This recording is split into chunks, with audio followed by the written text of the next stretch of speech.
বাংলাদেশ দাঁড়িয়ে এক সন্ধিক্ষণে নতুন প্রত্যাশায় দরজায় করা যাচ্ছে ত্রয়োদশ জাতীয় সংসদ নির্বাচন। বদলের হাওয়া নিয়ে আসছেন লাখো তরুণ। প্রথমবারের মতো যারা পা রাখছেন ভোটের ময়দানে তারা শুধু ভোটারই নন, হতে পারেন গেম চেঞ্জারও। এমন তরুণ ও অভিজ্ঞদের মুখে শুনবো আগামীর ভাবনা। এসব জানতে ও জানাতে Madhumati bank road to parliament আপনাদের সাথে আছে রেদওয়ান আহমেদ। দর্শক, আজ আলোচনা করব জয়পুরহাট 1 ও 2 সংসদীয় আসন নিয়ে। জানবো তরুণ ও সাধারণ মানুষের কথা, সেই সাথে জানবো আসনগুলোতে রাজনৈতিক দলগুলোর মনোনীত প্রার্থী ও মনোনয়ন প্রত্যাশীদের নির্বাচনী ভাবনা। দর্শক, আজ আমরা আলোচনা করব জয়পুরহাট 1 ও 2 আসন নিয়ে এবং জয়পুরহাট 1 জেলা সংসদীয় আসন 34, অর্থাৎ 1991 থেকে 2008 সাল পর্যন্ত এই সংসদীয় আসনটিতে বিভিন্ন রাজনৈতিক দলের কি অবস্থা ছিল সেই বিষয়গুলো আমরা একটু দেখে নিতে চাই। নির্বাচনী বছর 1991, সংসদীয় আসন 34, জয়পুরহাট 1, প্রাপ্ত ভোট 48,167, পেয়ে জয়ী হয়েছেন বিএনপির ধানের শীষ প্রতীক নিয়ে গোলাম রব্বানী এবং নিকটতম প্রতিদ্বন্দ্বী ছিল আব্বাস আলী মণ্ডল, ছিলেন 48,091 ভোট। নৌকা প্রতীকে আওয়ামী লীগ থেকে পেয়েছেন। আমরা একটু পরবর্তী নির্বাচনী বছর থেকে ঘুরে আসি। আমরা যদি পরবর্তী নির্বাচনী বছর চাই, 1996, জয়পুরহাট 1, প্রাপ্ত ভোট 90,713 পেয়ে জয়ী হয়েছেন আব্দুল আলিম, ধানের শীষ প্রতীকে বিএনপি থেকে এবং তার নিকটতম প্রতিদ্বন্দ্বী পেয়েছেন 60,768। তার প্রাপ্ত ভোট আব্বাস আলী মণ্ডল, নৌকা প্রতীকে আওয়ামী লীগ থেকে পেয়েছে।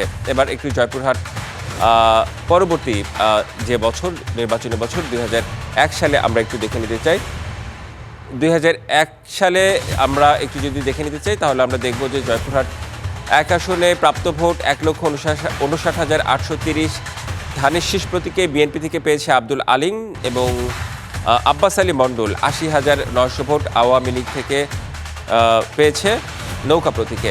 আমরা দেখতে পাচ্ছি যে বেশ একটা ব্যবধান, অর্থাৎ আওয়ামী লীগ এবং বিএনপির হাড্ডাহাড্ডি লড়াই হচ্ছে, কিন্তু বিএনপি ভোটের ব্যবধানে বেশ এগিয়ে আওয়ামী লীগের তুলনায়। আমরা একটু পরবর্তী নির্বাচনী বছরে যেতে চাই, 2008-এ যেতে চাই।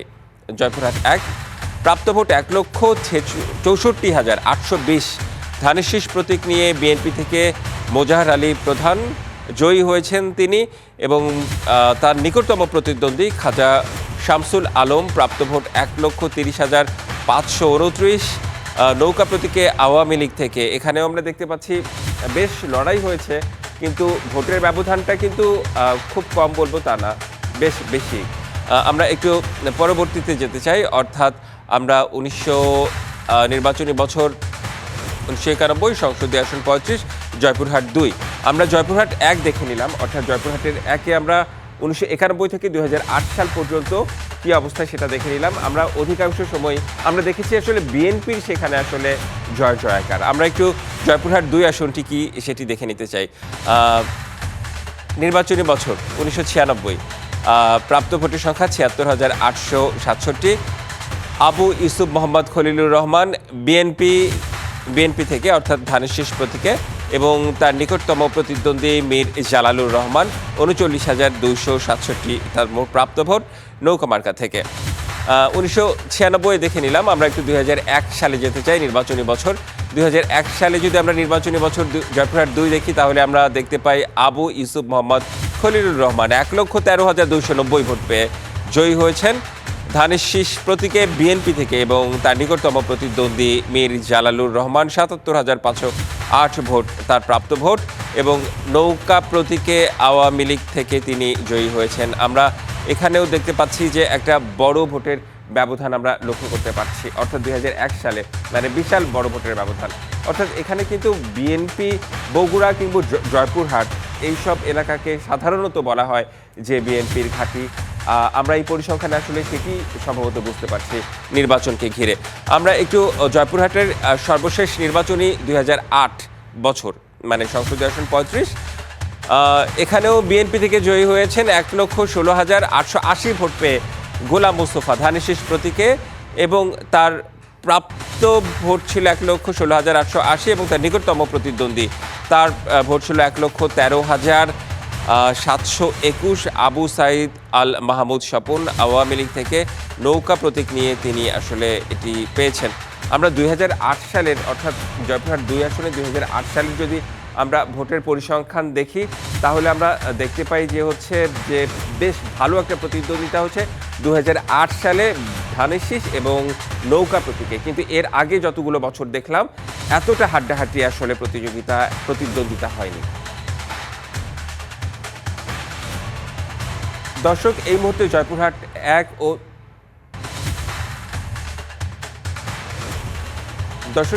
জয়পুরহাট 1 ও 2 আসনের রাজনৈতিক দলগুলোর মনোনীত প্রার্থীদের কথা শুনবো, তারা কি বলছেন।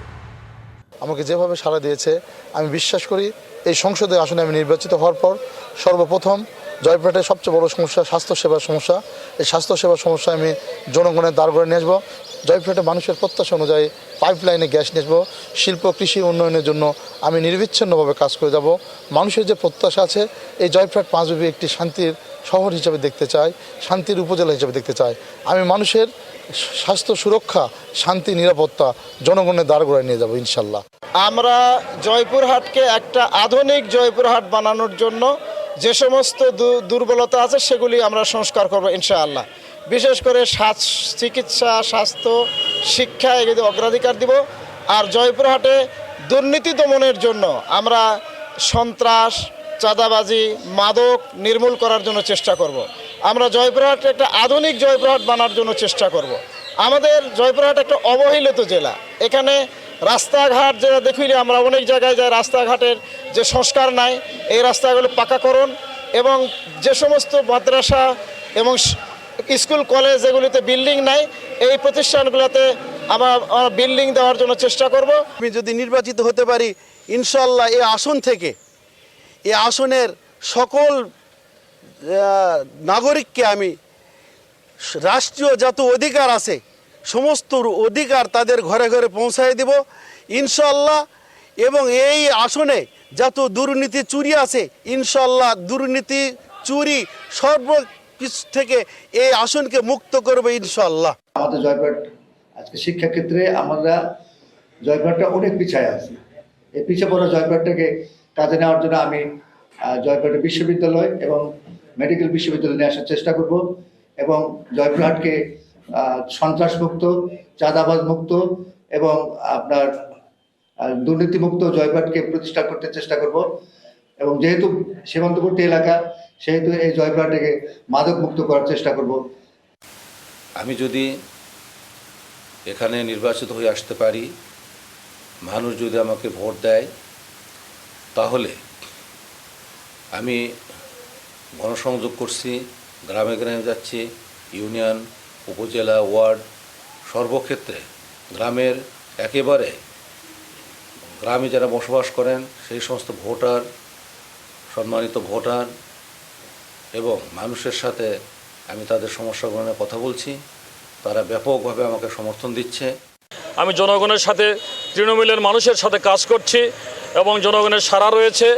আমি এই দুর্নীতিমুক্ত প্রশাসনের জন্য কাজ করব এবং নৈতিকতা সম্পূর্ণ মাদকমুক্ত যুব সমাজ তৈরির জন্য কাজ করব। আমি নারীদের শিক্ষা উন্নয়ন সহ নারীদের অধিকার আদায়ের জন্য কাজ করব। বিশেষ করে আক্কেলপুরে উপজেলায় যে 4টি রেল স্টেশন রয়েছে তার 3টি কার্যকর রয়েছে, আমি বাকি 3টিকেও জনগণের সেবার জন্য প্রস্তুত করব ইনশাআল্লাহ।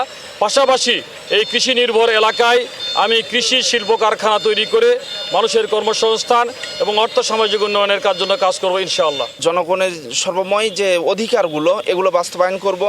বিশেষ করে চিকিৎসা এবং কৃষি যে নির্ভরশীল আমার এলাকাগুলো, কৃষকের সর্বময় যে সুবিধাগুলো পাওয়া উচিত তাদের, যেগুলো তারা পেতে গিয়ে হয়রান পেরেশান হয়, এগুলো থেকে তারা ইনশাআল্লাহ মুক্ত থাকবে এবং সর্বদিক থেকে তারা সুবিধাজনক অবস্থানে থাকবে বলে আশা করি। যারা মনোনীত প্রার্থী বিভিন্ন আসনে আমরা তাদের কথা শুনলাম। এই পর্যায়ে আমাদের সাথে অনলাইনে যুক্ত হয়েছেন জয়পুরহাট জেলা বিএনপির আহ্বায়ক কমিটির সদস্য ও জেলা মহিলা দলের সাধারণ সম্পাদক জাহেদা কামাল এবং আমাদের সঙ্গে আরও যুক্ত হয়েছেন জয়পুরহাট জেলা জামায়াতে ইসলামীর সেক্রেটারি গোলাম কিবরিয়া। আপনাদের দুজনকেই স্বাগত জানাচ্ছি। শুরুতেই জাহেদা কামাল, একটু আপনার কাছে আমি আসতে চাই। আমরা অতীতে যত পরিসংখ্যানগুলো দেখলাম 1991 থেকে 2008 সাল পর্যন্ত বিএনপির বিশাল বিজয়, মানে নিকটতম প্রতিদ্বন্দ্বী ছিল হচ্ছে আওয়ামী লীগ। আপনার কাছে একটু জানতে চাই যে একটা বড় রাজনৈতিক দল নেই, এখন হচ্ছে বিএনপির কি অবস্থা? বিএনপির যে জিনিসটা আমরা দেখি তৃণমূলে অনেক কোন্দল থাকে, হ্যাঁ, অনেক প্রার্থী দাঁড়িয়ে যায়, স্বতন্ত্র দাঁড়িয়ে যায়, আপনাদের ওখানে আসলে কি অবস্থা? আচ্ছা, আপনি একটু আনমিউট করেন কিংবা হচ্ছে একটু দেখেন আপনার কোনো টেকনিক্যাল সমস্যা আছে কিনা, আপনি আনমিউট করে দিলেই হবে। আচ্ছা, আমরা তাহলে একটু আমাদের আরেক অতিথি থেকে ঘুরে আসি, জনাব গোলাম কিবরিয়া, একটু আপনার কাছ থেকে শুনতে চাই যে আমরা 1991 থেকে 2008 সাল পর্যন্ত দেখেছি আওয়ামী লীগ এবং বিএনপির মধ্যে তীব্র প্রতিদ্বন্দ্বিতা হয়েছে। জামায়াতের অবস্থান এখানে খুব একটা ভালো আমরা সেটা লক্ষ্য করিনি। বর্তমান সময়ে জামায়াতের কি অবস্থা সেটি একটু জানতে চাই। আমার আরো প্রশ্ন রয়েছে আপনার কাছে। জি, আসসালামু আলাইকুম রহমতুল্লাহ। বিশেষ করে ওয়ালাইকুম আসসালাম। ডিবিসি মাধ্যমে দেশবাসী এবং বিশেষ করে জয়পুরহাটবাসীকে জানাই আন্তরিক সালাম এবং অভিনন্দন। নিঃসন্দেহে আপনারা 1 থেকে 2008-এর কথা বলেছেন, কিন্তু 8-এর পরবর্তীতে না, 91 থেকে 2008। জি জি 2008 বলেছেন, 91-এ আমাদের নির্বাচন ছিল, আমাদের প্রার্থী মরহুম আব্বাস আলী খান সাহেব ছিলেন। ব্যাপক প্রতিদ্বন্দ্বিতার মধ্য দিয়েই হয়তো বা বিজয়ী হতে পারেনি, কিন্তু সেই সময়কার পরিবেশে অনেক ভোট পেয়েছিলেন। পরবর্তী সময়গুলিতে আমাদের কার্যক্রম নিয়মতান্ত্রিকতার মধ্য দিয়ে চলেছে। গ্রামে গঞ্জে আমাদের সংগঠন সুসংগঠিত, জনশক্তি বৃদ্ধি সহ পরবর্তী 8 জেলা বলা হয়েছে। আমরা পরবর্তীতে উপজেলা নির্বাচন সরাসরি অংশগ্রহণ করেছিলাম দলীয়ভাবে। এখানে পাঁচই উপজেলা আমাদের চেয়ারম্যান নির্বাচিত হয়েছিলেন। আমাদের সদরীয় চেয়ারম্যান আমাদের বর্তমান জয়পাট 1 আসনের প্রার্থী ফজলুর রহমান সাইদ ভাই, উনি প্রার্থী ছিলেন। উনি আমাদের প্রার্থীদের মধ্য দিয়ে ওনাকে বিজয়ী হওয়ার পরেও বিজয়ী করা হয়নি। আমিও সেই সময় উপজেলা ভাইস চেয়ারম্যান প্রার্থী ছিলাম। পরবর্তীতে আমাদের যে কার্যক্রম সংগঠনের বিভিন্ন প্রচার প্রপাগান্ডার মধ্য দিয়ে জনগণের গণসংগঠনে একটা সংগঠন রূপ নেওয়ার জন্য পরিকল্পিত কাজ করেছি। নিঃসন্দেহে বিগত সময়ের তুলনায় আমাদের সংগঠন অনেক সুসংগঠিত, অনেক মজবুত, অনেক জনসমর্থন বৃদ্ধি পেয়েছে। আগামীর ভোটের যে ভাবনা, সেই ভাবনায় জামাত ইসলামী ভালো করবে ইনশাআল্লাহ। আপনাদের এখন প্রধান প্রতিদ্বন্দ্বী কে? বিএনপি নিশ্চয়ই। এনসিপির অবস্থা কি? এনসিপি জয়পুরহাটে তো সবেমাত্র গতকাল প্রার্থী ঘোষণা হয়েছে। এনসিপি জয়পুরহাটে প্রতিদ্বন্দ্বিতা করার মতো নয়। বিএনপি বনাম জামাতের মধ্যেই প্রতিদ্বন্দ্বিতা হবে জয়পুরহাট এবং 1 এবং 2 উভয় আসনেই। জি, আমাদের প্রার্থী ঘোষিত হয়েছে, যার কারণে আমরা ব্যাপক সময় পেয়েছি, যার মাধ্যমে জনগণের দোরগোড়ায় ব্যক্তিগতভাবে প্রতিষ্ঠানে, বিভিন্ন ইন্ডাস্ট্রিয়াল কারখানায়, বিভিন্ন সামাজিক কর্মকাণ্ড, বিভিন্ন গরিব অসহায় লোকদের জি। মাঝে সামাজিক কর্মকাণ্ডের মধ্যে দিয়ে শিক্ষার ক্ষেত্রে, চিকিৎসার ক্ষেত্রে আমরা এগুলোর কাজের মধ্যে সম্পৃক্ত আছি। জি, নিশ্চয়ই আপনি থাকুন, আবারও আপনার কাছে আমরা ফিরবো। আমাদের আরেকজন অতিথি জাহেদা কামাল, আপনাকে আমরা পেয়ে গেছি সম্ভবত। আপনি নিশ্চয়ই আমাকে শুনতে পাচ্ছেন। জি জি শুনতে পাচ্ছি। আমি এর আগে যে প্রশ্নটি আপনাকে করেছিলাম যে একটি বড় দল নেই, আর বিএনপি তো একটি বড় দল। বগুড়ায় সবসময়, মানে বগুড়া, জয়পুরহাটে আমরা সবসময় দেখে এসেছি যে বিএনপির একটা বড় ভোট ব্যাংক রয়েছে। বিএনপিকে হারানো আসলে ওখানে কঠিন। এবার আসলে কেমন দেখছেন? কারণ তৃণমূলে আসলে অনেক ধরনের কোন্দল থাকে।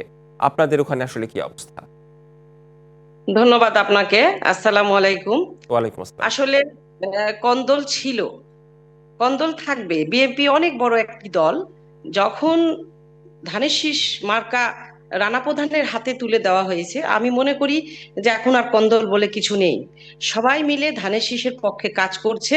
এবং আপনারা জানেন, ছোট্ট একটা নির্বাচন হয়েছে রেড ক্রিসেন্ট এই এই মাসেই। তো সেই রেড ক্রিসেন্টে বিএনপির প্রার্থী 3 জন ছিল। তারপরে কিন্তু বিপুল একটা বিজয় হয়েছে পুরা প্যানেলের। তো আমি আশা করি যে বিএনপি যখন জয়পুরহাটে সরকার গঠন করে বা সরকারি দল বা থাকে, তখন জয়পুরহাটের যে উন্নয়নগুলো হয়েছে এগুলো কিন্তু কালভার্ট বলেন, ব্রিজ বলেন, এই ক্যাডেট কলেজ বলেন, রেলওয়ে স্টেশন বলেন, সুগার মিল বলেন, এগুলো কিন্তু জয়পুরহাটের হাতেই হয়েছে। তাই জয়পুরহাটবাসী বিএনপির উপর একটু নির্ভরশীল। এবং কন্দল বলে কিছু নেই। ছিল একটা বড় দল, চয়েস প্রার্থী চাইতেই পারে। যেমন আমি নিজেও মনে করি যে আমি প্রার্থী, কিন্তু আসলে যখন ধানের শীষ প্রতীকটা হাতে চলে এসছে, এখন আর কোনো কন্দল আর পার্থক্য নেই।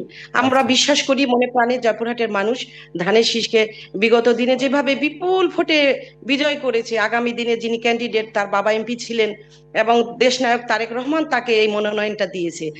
বিএনপিতে কেউ তার পিছে সরে যাওয়ার কোনো সুযোগ নেই। সকলেই মিলে এক হাতে হাত রেখে বিপুল ভোটে জনগণ ভোট দিবে এবং আগামী যে ত্রয়োদশ নির্বাচন, সেখানে ধানের শীষের বিজয় হবে বলে আমরা আশা করি। জি, আপনার প্রত্যাশা সেটা আমরা জানতে পারলাম। আমার আরো দুটো প্রশ্ন রয়েছে এখন আপনার কাছে, যে আমি একটু জানতে চাই যে আপনি একজন নারী, যারা নারী কর্মী রয়েছে বিএনপিতে, মানে নারীদের অবস্থানটা আসলে কেমন? এই নারীদের উন্নয়নে বিএনপি আসলে গত টার্মগুলোতে যখন ক্ষমতায় ছিল কিংবা ভবিষ্যতে যখন আসবে, সামগ্রিকভাবে নারীদের উন্নয়নে আপনাদের যে কার্যক্রম সেটা কি যথেষ্ট মনে হয়? আমাদের কার্যক্রম বিগত 17 বছর যে আন্দোলনটা হয়েছে, আমরা কিন্তু জয়পুরহাটের নারী নেত্রী সামনের কাতার থেকে আন্দোলন করেছি এবং নেতৃত্ব দিয়েছি। এবং যে 4 তারিখে যে 5 তারিখের যে যে আন্দোলনগুলো ছাত্রদের হয়েছে, আমি নিজেও কিন্তু একজন আহত যোদ্ধার মা, এবং আমি নিজেও একজন আন্দোলনকারী। আমরা দলীয়ভাবে সামনে ছিলাম, এই শিশুগুলার সামনে আমরা নেতৃত্ব দিয়েছি, তাদেরকে সাহস দিয়েছি। আর নারীদের সমস্যা নাই, আমরা নারীরা যথেষ্ট সম্মান পেয়েছি। আমি একজন নারী হিসাবে নারীদের পাশে থাকি, আমরা কাজ করি, কিন্তু বিএনপি আমাদেরকে সবসময় সাপোর্ট দিয়ে গেছে।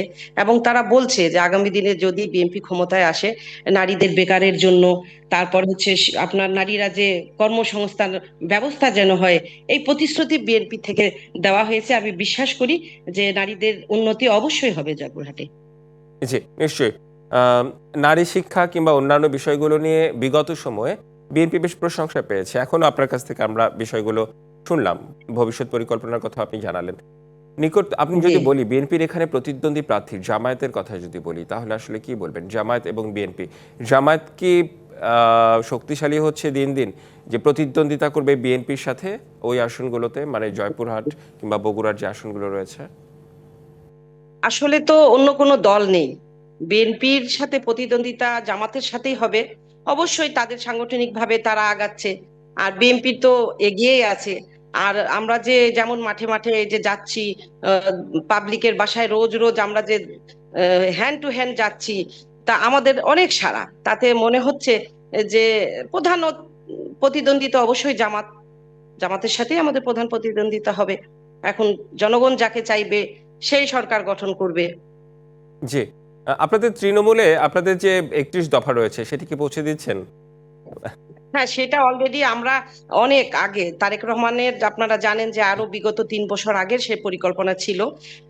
আমরা প্রায় বছর দুয়েক হবে এইটা আমরা আলোচনা করছি। আমাদের বড় বড় সেমিনার করে উনি আমাদেরকে দিক নির্দেশনা দিয়েছে। তার এই 31 দফার পরিকল্পনা জয়পুরহাটের এমন কোনো বাড়ি নাই যে হয়তো পৌঁছায়নি। ডোর টু ডোর তারা নিয়েছে, জনগণ সেটা বুকে নিচ্ছে, চুমা খাচ্ছে, এবং বলছে যে হ্যাঁ, এটা সুন্দর একটা পরিকল্পনা দেশ নায়ক তারেক রহমান নিয়েছে। আমরা আগামীতে তাকে রাষ্ট্র প্রধান বা বিএনপি ক্ষমতায় আসুক, এটা আমরা দেখতে চাই। আমরা প্রচুর সাড়া পেয়েছি জি, নিশ্চয়ই। ইনশাল্লাহ। জি, নিশ্চয়ই। আমাদের সঙ্গে আরেকজন অতিথি রয়েছেন। আমরা একটু তার সাথে কথা বলতে চাই আবারও। গোলাম কিবরিয়া, আপনার সাথে একটু জানতে চাই যে আমরা নানা ধরনের কথা বললাম, তো আপনাদের ক্ষেত্রে একটু নারীদের বিষয়ে কোনো পরিকল্পনার কথা জানতে চাই। সামনে তো নির্বাচন, অনেক ধরনের মন্তব্য করে কখনো তর্ক, কখনো বিতর্ক হয়। একটু আপনার কাছে জানতে চাই যে আপনার নিশ্চয়ই কোনো পরিকল্পনা রয়েছে, আপনাদের পরিকল্পনা রয়েছে, সেই বিষয়টি একটু বলবেন। আমরা আমাদের নারীদের মাঝে নারী সংগঠনের মাধ্যমেই, নারী শাখার মাধ্যমে যে কার্যক্রম, সেটা বিশেষ করে নারীদের সামাজিকভাবে যে তাদের মর্যাদা, যে অধিকার, সেগুলোকে পূর্ণ প্রতিষ্ঠা সহ সামাজিকভাবে বিশেষ করে নারীদের প্রতি যে জুলুম, অত্যাচার, বৈবাহিক ক্ষেত্রে যেমন অহেতুক কোনো কারণ নিয়েই একটা পারিবারিক বিচ্ছেদ হওয়া, নারীদের প্রতি জুলুম হওয়া, অত্যাচার হওয়া, নির্যাতন হওয়া, নারীদেরকে ইপটিজিং করা, এগুলোর ক্ষেত্রে সচেতনামূলক কার্যক্রম আমাদের আছে। নিয়মিত আমাদের বিভিন্ন সাপ্তাহিক বৈঠকের মাধ্যমে এগুলো উদ্বুদ্ধ করা হয়। সেই সঙ্গে পাশাপাশি এই কাজটা যদি পূর্ণভাবে করতে পারি, এই যে নারীদের যে বিরোধ এবং সামাজিক ক্ষেত্রে যে বাধাগ্রস্ত হয়ে যায়, অন্তরায় হয়, এগুলোর থেকে হেফাজত হওয়ার জন্য যে সুশিক্ষার দরকার, সুন্দর প্রশিক্ষণের দরকার, গঠনমূলক কার্যক্রমের সাথে সম্পৃক্ত হওয়া, এগুলা নারীদের মর্যাদা সহ নারীদের অধিকার পুনঃপ্রতিষ্ঠা জামাত ইসলামীর লক্ষ্য উদ্দেশ্যে আছে। সেক্ষেত্রে কোনো অন্তরায় নয়, বরঞ্চ আমাদের নারী সংগঠনের কার্যক্রম অনেক মজবুত। সেক্ষেত্রে আচ্ছা। ইতিমধ্যেই কিছু কিছু জি, নারীদের নিশ্চয়ই আপনাদের সামাজিক কার্যক্রম সম্পর্কে আপনি বলছিলেন। আমি মাঠ পর্যায়ে কিন্তু অনেক নারী কাজ করেন। একদম খেটে খাওয়া খেটে খাওয়া নারীও কাজ করেন। সেই পর্যায়ে আসলে তাদের সমস্যা হবে কিনা? আপনারা যদি ক্ষমতায় যান, তাদের ক্ষেত্রে কি করবেন? তো প্রান্তিক জনগোষ্ঠী, অতি দরিদ্রদের মাঝেও রাইট, কাজ হ্যাঁ। আছে, তার মাধ্যমে কাজ আছে। তাদেরকে আমাদের কর্মসংস্থানে যেটা কথা বলা হয়েছে, নারীদের যেখানে যে কর্ম করার সুযোগ রয়েছে, সেখানে নারীরা যথেষ্ট কাজ করার সুযোগ পাবেন। ইতিমধ্যেই আমাদের আমির জামাতে নারীদের কর্মকাণ্ডের সম্পর্কে বলেছি, এটা বিভ্রান্তি আছে যে জামাত ইসলামী হয়তো ক্ষমতায় গেলে বা সুযোগ পেলে নারীদের কাজকর্ম ক্ষেত্রে বিরত রাখাবে, নারীদের ক্ষেত্রে কোনো দুর্বলতা বা অজাতির কোনো সিদ্ধান্ত দিবে, এগুলো নয়। নারীদের যার যেখানে যে কর্ম যেখানে করার সুযোগ থাকবে, পুরুষের পাশাপাশি নারীরাও কাজ করতে পারবে। এক্ষেত্রে কোনো বাধা বা অন্তরায় হবে না, বা কোনো বাধ্যবাধকতা থাকবে না যে করতেই পারবে বা করতেই হবে বা করবে না, এরকম নয়। যা আছে এরকমই চলবে, তবে এটার মধ্যে গতানুগতিকতা পরিবর্তন করে নিয়মতান্ত্রিকতার মধ্যে হবে ইনশাআল্লাহ। আচ্ছা, একটু ভিন্ন প্রসঙ্গে আসি, যে আপনাদের আমির বলেছিলেন যে নারীদের কর্মঘণ্টা কমিয়ে 5 ঘন্টা করার কথা। সেক্ষেত্রে যদি 5 ঘন্টা করা হয়, তাহলে সেক্ষেত্রে কি আপনারা 8 ঘন্টার মজুরি দেবেন নারীদের? এখন যেহেতু বলেছেন, তাহলে তো আর ওই ঘন্টা কমালে মজুরি কমবে না, হয়তো সেখানে কৌশলগত পরিবর্তন হবে। উনি দিয়েছেন আমাদের জাতীয়ভাবে আমাদের কেন্দ্রে যখন ম্যানিফেস্টো বা এগুলো বিশ্লেষণ করে আসবে, তখন আরো ব্যাপকভাবে বোঝা যাবে। তবে আমরা যতটুকু জানি 3 ঘন্টা কমালে তার বেতন কমবে না, তার প্রাপ্য অধিকার ঠিক থাকবে আর কি। কিন্তু ছেলে মেয়ে তো সমান অধিকার, মানে একটা মেয়ে যদি 5 ঘন্টা কাজ করে, একটা ছেলে 8 ঘন্টা হয়ে মানে মেয়ে মানে তার সমানই বেতন পাবে, এটা কেমন বৈষম্য হয়ে গেল না? আচ্ছা, আরেকটি বিষয় আসতে চাই। হ্যাঁ, বলুন। না, এটা তো জাতীয় ভাবে উনি ঘোষণা দিয়েছেন, এর ব্যাপারে অবশ্যই ব্যাপক ব্যাখ্যা বিশ্লেষণ সহ এটা আমাদের জাতীয় যে ম্যানিফেস্টো, সেখানে এই কথাগুলো আসবে আর কি। আচ্ছা, এই যে আমরা বিভিন্ন ধরনের বাঙালি রিচুয়াল আছে, নবান্ন উৎসব, পহেলা বৈশাখ, জামাত যদি কখনো ক্ষমতায় যায়, তাহলে কি এই সবে মানে এগুলো কি বাধাগ্রস্ত হতে পারে? না, ইতিমধ্যেই তো কার্যকর্মকাণ্ডে আমরা তো এগুলো বাধা দিই না। এগুলো তো কোনো সময়ের জন্য বলা যে এটা করা যাবে না বা এটা গ্রহণযোগ্য নয়। যে যেভাবে করতে চায়, তবে এটা হয়তো কিছু পরিবর্তন সামাজিকতার ক্ষেত্রে যেভাবে চলছে, এটা চলমান থাকবে। এটা ক্ষেত্রে কোনো কঠিন কোনো আসবে না, নির্দেশনা আসবে না। জি। আমি একটু রাজনৈতিক বিষয়ে আসতে চাই, যে প্রতিদ্বন্দ্বী বিএনপিকে মনে করছেন, নির্বাচন এলে একটু সংক্ষেপে বলবেন আপনাদের প্রস্তুতি কেমন, আশাবাদী কি জয়ের ব্যাপারে? আমাদের বিগত সময়ে প্রায় 3টি নির্বাচন হয়ে গেছে। এই নির্বাচনে সাধারণ মানুষ, বিশেষ করে বিএনপি জামাত উভয় দলই অংশগ্রহণ করে নাই, ভোটাররা ভোট দিতে পারে নাই। 5 আগস্টে পরিবর্তনের পরে জামাত বিগত সময়ে ছিল, 5 আগস্টের পতনের সঙ্গে জামাত সংশ্লিষ্ট সবাই জড়িত ছিল, এবং থাকার কারণে আমরা অসহায় বিভিন্ন লোকের পাশে দাঁড়িয়েছি, এখন পর্যন্ত আছি। আমাদের কথাগুলি বোঝাচ্ছি, বিশেষ করে আমরা জামাত যে করতে চাই তা বোঝানোর কারণে মানুষের অনেক উচ্ছ্বাস আগ্রহ মনে করছি। প্রতিদ্বন্দ্বিতা থাকবে, বিএনপি জামাতের প্রতিদ্বন্দ্বিতা হবে। তো এরপরেও আমাদের যেহেতু প্রার্থী খুবই আহ প্রবীণ, বলতে এইভাবে বুঝাবো, জামাত ইসলামী জেলার 20 বছর ধরে জেলা আমির আছে, এই জন্য একটা সুপরিচিত, তার অনেক গ্রহণযোগ্যতা আছে, বিধায় আমাদের প্রার্থী জয়পাটা 1 আসনে এবং 2 আসনে লড়াই করবে, এবং জি, 1 আসন মানে আপনাদের 2 আসনে প্রস্তুতি আছে প্রতিদ্বন্দ্বিতা করার, সেই বিষয়টি আপনার কাছ থেকে স্পষ্ট হলাম। আবারও একটু আপনার কাছে আসতে চাই, আপনার কাছে একটু জানতে চাই খুবই সংক্ষেপে, আপনার যদি কিছু বলার থাকে নির্বাচন নিয়ে, প্রস্তুতি নিয়ে, সেই বিষয়টা একটু জানতে চাই। না, বিএনপির নির্বাচন নিয়ে প্রস্তুতি সুন্দর আছে, পরিকল্পনা হয়ে গেছে। আজকে ইনশাল্লাহ যদি তফসিল হয়, আগামীকাল থেকেই আবার প্রচারণার উদ্দীপনা বেড়ে যাবে। আর জনগণের মাঝে ধানের শীষকে ভোট দেওয়ার একটা আনন্দ, ঈদের মতো একটা উৎসব মুখর পরিবেশে ইনশাল্লাহ যদি সঠিক ভোট হয়, আমরা মনে প্রাণে বিশ্বাস করি যে ধানের শীষকে জয়পুরহাটে বিগত দিনের মতো আবারও নির্বাচিত করবে। ধন্যবাদ। নিশ্চয়ই, মানে ভোট মানেই একটা উৎসব, নির্বাচন মানেই একটা উৎসব। আপনাদের দুজনকে যুক্ত হবার জন্য অনেক অনেক ধন্যবাদ। স্বাগত আরো একবার বন্ধুমতে ব্যাক রোড টু পার্লামেন্টে। এবার জেনে নেব নির্বাচন নিয়ে তারুণ্যের নানা ভাবনা, প্রত্যাশার কথা। যেহেতু আমি একজন নতুন ভোটার, সেহেতু আমি চাই আমার মূল্যবান ভোটটি একজন সুযোগ্য কাউকে দিতে, যেমন নারীদের শিক্ষাকে অনেক উঁচু পর্যায়ে নিয়ে যাবে, এরকম কাউকে আমি অবশ্যই ভোট দিব, এবং নারীদের কর্মসংস্থানকে বৃদ্ধি করবে, নারীদের নিরাপত্তা ব্যবস্থাকে বৃদ্ধি করবে, নারীদেরকে নিয়ে ভাববে, সুযোগ্য কাউকে এরকম যাকে আমার মনে হবে, আমি তাকে ভোটটা দিব। আমার বর্তমানে যে কৃষি খাতের যে দুর্নীতি, সারের যে সিন্ডিকেট, বর্তমানে কালাই খেতাল আক্কেলপুরে যেসব আমরা দেখতে পাচ্ছি, সারের যে একটা সিন্ডিকেট, সাধারণ কৃষক মরতেছে, এই বিষয়টা যদি আগামী জনপ্রতিনিধি দৃষ্টিকোণ রাখে তাহলে খুবই ভালো হয়। আমি একজন নারী আর নতুন ভোটার আর আমি অবশ্যই চাইবো যারা কিনা আমাদের নিরাপত্তা দেখবে, আর সামনে জাতীয় সংসদ নির্বাচন, আমাদের নিরাপত্তা আমরা সবসময় আগে দেখব, তো আমাদেরকে নিয়ে যারা কাজ করবে তাদেরকেই আমরা ভোট দিব। দীর্ঘ ফ্যাসিবাদী শাসনামলের অবসানের পর আগামী ত্রয়োদশ জাতীয় সংসদ নির্বাচন অনুষ্ঠিত হতে যাচ্ছে। আমি একজন তরুণ এবং শিক্ষার্থী হিসেবে, তরুণ ভোটার হিসেবে এমন একজন প্রার্থীকে ভোট দিতে চাই যে আমাদের শিক্ষাখাতকে উন্নয়ন করবে। আমাদের জয়পুরহাটে শুধুমাত্র একটি জেলা হিসেবে একটি মাত্রই কলেজ, জয়পুরহাট সরকারি কলেজ রয়েছে। আমাদের এখানে একটা বিশ্ববিদ্যালয় নেই, একটা মেডিকেল কলেজ নেই। তো আমি এমন প্রার্থীকে ভোট দিয়ে নির্বাচিত করতে চাই যে আমাদের এখানে একটা বিশ্ববিদ্যালয় আনতে পারবে বা একটা মেডিকেল কলেজ স্থাপনের জন্য কাজ প্রক্রিয়া করবে এবং জয়পুরহাট সরকারি কলেজকে আরও উন্নত করবে। আমরা সীমান্তবর্তী এলাকার লোকজন, এখানে হাতের নাগালেই মাদক পাওয়া যায়, বাচ্চা কাচ্চা নষ্ট হয়ে যাচ্ছে। এই এলাকাতে একটা মাদকমুক্ত একটা যোগ্য প্রার্থী চাই, যিনি আমাদের এলাকা সমাজকে, পরিবেশকে সুন্দর করতে পারবে, প্রতিশ্রুতি দিবে আর কি। বুঝতে পারলেন, দিনের ভোট যেন রাতে না হয়। আমরা চাই হলো আমাদের নিজের ভোটাধিকার নিজে প্রয়োগ করব, এটাই হলো আমার প্রত্যাশা। তরুণদের ভাবনা শুনলাম। দেখছেন Madhumati bank road to parliament. আবারও একটা বিরতি নিচ্ছি, ফিরছি একটু পরে। স্বাগত, আবারও দেখছেন Madhumati bank road to parliament. ভোটের আড্ডায় নানা পেশার মানুষের ভাবনা নিয়ে জয়পুরহাট থেকে সরাসরি যুক্ত হচ্ছেন সহকর্মী শামীম কাদির। শামীম কাদির একদম রোদের মধ্যে বসে আছেন চায়ের আড্ডায়। আমারও জয়েন করতে ইচ্ছে করছে, কিন্তু সম্ভব না সেটা। ভালো লাগছে দেখতে। জানতে চাই রাজনীতি নিয়ে তরুণদের ভাবনা, আপনার আশেপাশে যারা আছেন তাদের ভাবনা।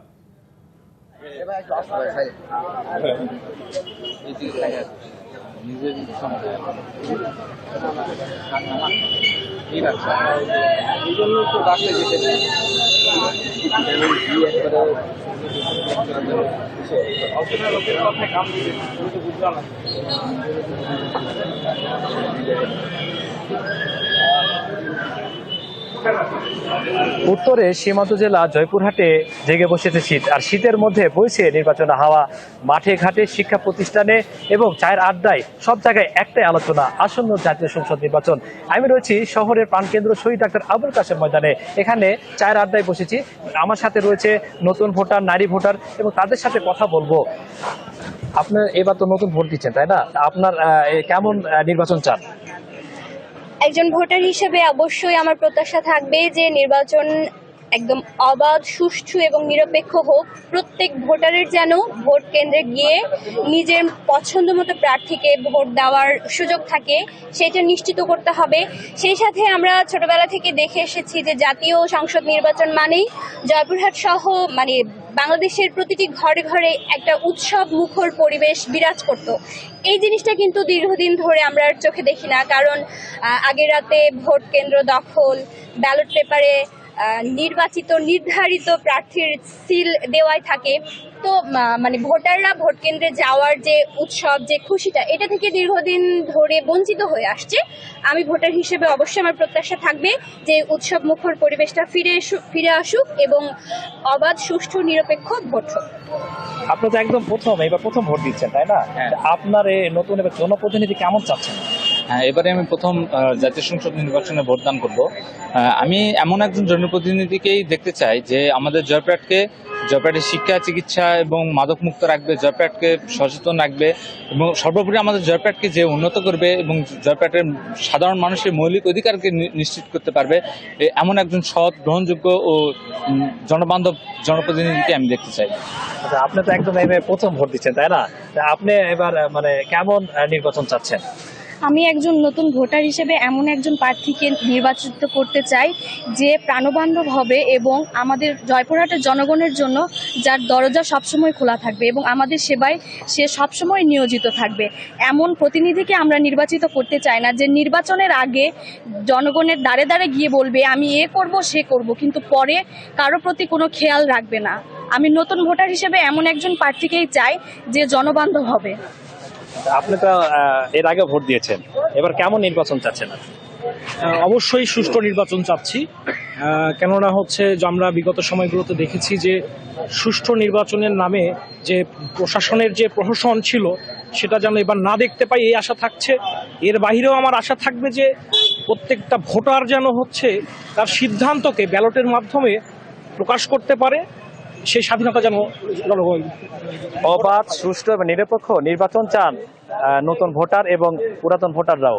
এই ছিল জয়পুরহাটের চায়ের আড্ডা থেকে। জি, শামীম কাদির, অনেকের কথা শুনলাম ওখানে যারা তরুণরা রয়েছেন তারা বলছেন যে যোগ্য লোকই তারা আসলে ভোট দিতে চান। আপনাকে অনেক অনেক ধন্যবাদ যুক্ত হবার জন্য জয়পুরহাট থেকে।